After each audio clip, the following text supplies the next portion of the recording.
Door Street. It was the main street of our community. It was a street in transition, and we lived in the heart of it. At one corner of our block, on the same side of the street as our house, was a small grocery store owned by a Jewish family.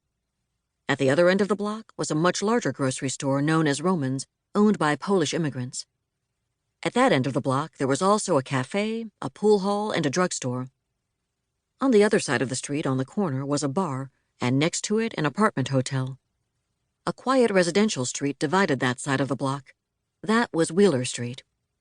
One block down Wheeler was the elementary school.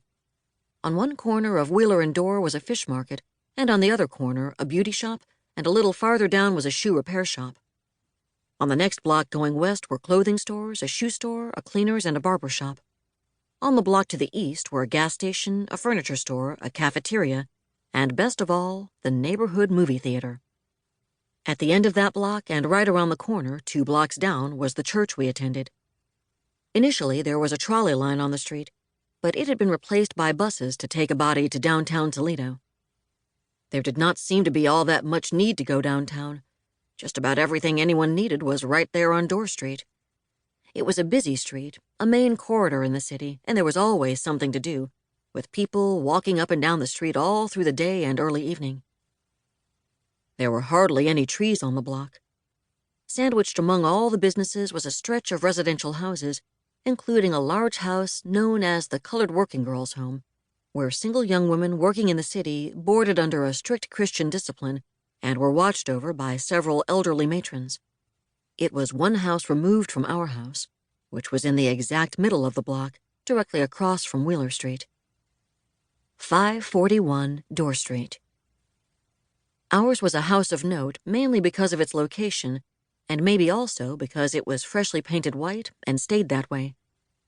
Maybe it was of note, too, because the sidewalk was shoveled in winter, or because the grass was cut and neat in summer, and petunias were planted in a front flower garden. Dee loved petunias, and Stacy had created beds for her as soon as they moved in, both in the front and backyards. Maybe people took note just because we lived there, a rising young family in the community. It was obvious as heads turned to look at the house that many people were impressed by it, and we took pride in that. The house was large, a duplex. On one side of it was a run-down ramshackle house with unpainted wooden siding blackened with age, and a huge barn in the backyard filled with rats. On the other side was a neat house, a side-by-side duplex, but smaller than ours. When we moved in, families in both those houses were white. That did not last long. Despite having been in Toledo less than a year, Stacy and Dee had managed to buy the Door Street house in the spring of 1945. They had managed this by both of them working. Once Dee arrived in Toledo, she had left Ree and Lois with Mrs. McClare and gotten a job at a tool factory, and she and Stacy had saved their money for a down payment on the house. Stacy and Dee had good heads for business, and they figured to pay the mortgage by renting the upper portion of the house. Their decision was a smart one. In May 1945, the war ended on the European front. In September 1945, the war ended in the Pacific. With Christopher John and Man soon coming back from the war, Stacy and Dee figured they would need a house. By the time I arrived in Toledo, Stacy and Dee already had the house.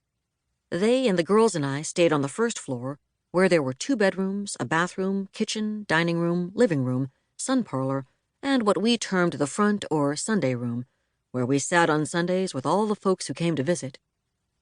Dee furnished the room with her best furniture and sheer white curtains that draped across the only window, a large picture window that looked onto Door.